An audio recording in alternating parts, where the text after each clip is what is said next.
Welcome, everyone, to the Deep Dive, right here on the Luminous Souls channel. Great to be here. Today, we're getting into something really fascinating. The difference between how we usually understand reality, through our senses, through science, and another way. Right, this idea of understanding through inner certainty, through spiritual insight. Exactly. And we're drawing heavily from some profound work by Hazrat Khwaja Shams Ud-Dinazimi. Specifically from Faith, Observation, and Divine Knowledge, some really powerful excerpts. Our goal today really is to unpack these core ideas about faith, certainty, the unseen world, ideas presented by Hazrat Khwaja Shams Ud-Dinazimi. And sort of see how they contrast with a purely material view, maybe. Yeah, and we'll connect them to some interesting examples from science itself, actually, and a really significant Quranic verse. Sounds good. So where do we start this idea of faith? Well, the source suggests faith isn't just belief, it's more like a path guiding you into certainty. Exactly, a pattern of certainty.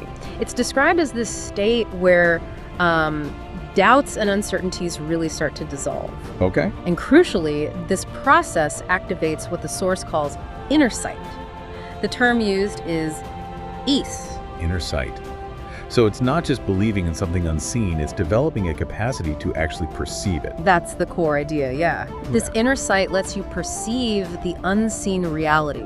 Is the word used. Cape, the unseen. Yes, and even the angels within that reality. And this isn't just passive observation. Right. Seeing this unseen world, it actually creates a profound connection. You start to feel the Creator's attributes sort of encompassing you. Wow. That's quite different. It is. And the work is pretty clear from this spiritual perspective. If that inner sight isn't active, you haven't really fully entered the sphere of faith. So entering faith means activating this inner perception. What's the result of that, practically speaking? Well, the text says it removes destructive, even evil thought patterns. Oh, so? Think about it. Without that deep inner certainty, you're kind of trapped by doubts, anxieties, negative loops. Right. And the source actually connects this lack of spiritual certainty to the widespread unrest and insecurity we often see in the modern world. Despite all our technology and comforts. Exactly. Those things offer ease, maybe, but not that deep internal peace that comes from certainty. Which brings us to the view on science and matter presented here. Yeah, this is interesting. The work suggests science fundamentally relies on matter of food. And matter is described as temporary, even fictional. Fictional, as in not the ultimate reality. Precisely. It's not the lasting, stable reality. So the consequence is, well, scientific progress, inventions, comforts. They're all based on this temporary stuff. So they must also be temporary. They can't provide that true, lasting happiness because their foundation isn't permanent. That's the argument presented. Temporary foundation, temporary outcome. It highlights a big difference. Between what? Between irreligion, which the source says breeds doubt and uncertainty, and religion, which connects everything, feelings, thoughts, actions, to an eternally stable, self-sustaining being. An eternally stable and self-sustaining being? That's a powerful contrast. It is, but here's where it gets really fascinating. The work actually uses scientific examples to point towards realities beyond our normal senses. Oh, like what? Like ultraviolet and infrared rays, UV and IR. Right. UV gives you sunburn, even though you can't see those specific rays. Exactly. And IR, like from your TV remote, it works. It sends a signal, but you don't see it. Okay, I see the point.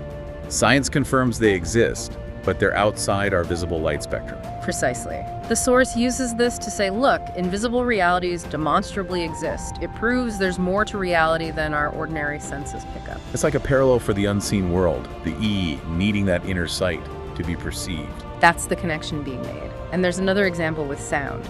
Our hearing range. Yeah, our ears are limited. We hear roughly between 20 hertz and 20,000 hertz. But there are sounds below and above that. Absolutely. Infrasound below 20 hertz, like low-frequency earthquake tremors we might not feel but are real. And ultrasound above 20 kilohertz, bats use it, medical imaging uses it. Things that are definitely real and useful, but we just can't hear them naturally. Right. So again, science itself shows our senses only capture a slice of reality. It hints that other dimensions, like a spiritual unseen, could easily exist beyond our normal perception. Which loops back to that idea of certainty. It's not just blind faith if our senses are demonstrably limited. Exactly. And that certainty is crucial. The work brings in a very powerful story from the Quran here. Surah Baqarah, ayah 260. The conversation between Prophet Ibrahim and God. Yes. Ibrahim asks God, "Show me how you give life to the dead." It's a profound request. And God's response is telling, "Do you not believe?" Right. And Ibrahim's answer is the key. "Yes," he says, "but I ask that my heart may be tranquil." That my heart may be tranquil. So he had faith, but he sought something more for inner peace. Precisely. He sought certainty, achieved through observation, through utaye. God then instructs him with the 4 birds, make them familiar, place parts on the mountains, call them back, and they come rushing. So the interpretation here from Hazrat Khawaja Shams ud-Din perspective is that direct observation, that buto, leading to certainty, is what truly calms the heart. Yes, even for a prophet. It shows that certainty isn't just intellectual assent, it's vital for that deep inner peace, that tranquility. And this links back to the idea of developing a pattern of certainty. It does. When you achieve that deep conviction that everything operates within God's system, life events start to reinforce it. You see the pattern, you realize God is the ultimate ruler, the ultimate reality. It sounds like this state of certainty is connected to what the prophets were trying to guide humanity towards. In essence, yes. The source briefly touches on prophetic thought as this continuous effort to introduce God's oneness. The idea that this oneness is the foundation of everything. Exactly. The universe is seen as a display of God's will, but our ordinary sight just sees the display, not the underlying reality, the forces at work, or their source. So we miss the bigger picture. Often, yes. The text suggests that truly acknowledging God's oneness, God's self-sufficiency, and holiness with all our consciousness, that is the worship of creation. And that opens doors. It opens the doors to divine knowledge, the knowledge of the names or attributes. Adam's Weismuterency is tied into this. The purpose of prophets and their spiritual inheritors, like saints, was essentially to illuminate consciousness, impart this awareness. Showing how connecting to God's unlimitedness, Baṭinī, brings divine help and makes one self-sufficient. That's the essence of it, guiding humanity to its highest potential through that connection. Wow. We've covered a lot. We really journeyed through these insights from Hazrat Khawaja Shams ud-Din, contrasting that material view with this path of spiritual certainty and inner sight. Seeing the unseen, the E. Right, and seeing how even science points to the limits of our physical senses, which kind of supports the idea of realities beyond what we normally perceive. And that certainty, it isn't just abstract, it's key for inner peace, for tranquility, as even Prophet Ibrahim saw it. A very different way of looking at things.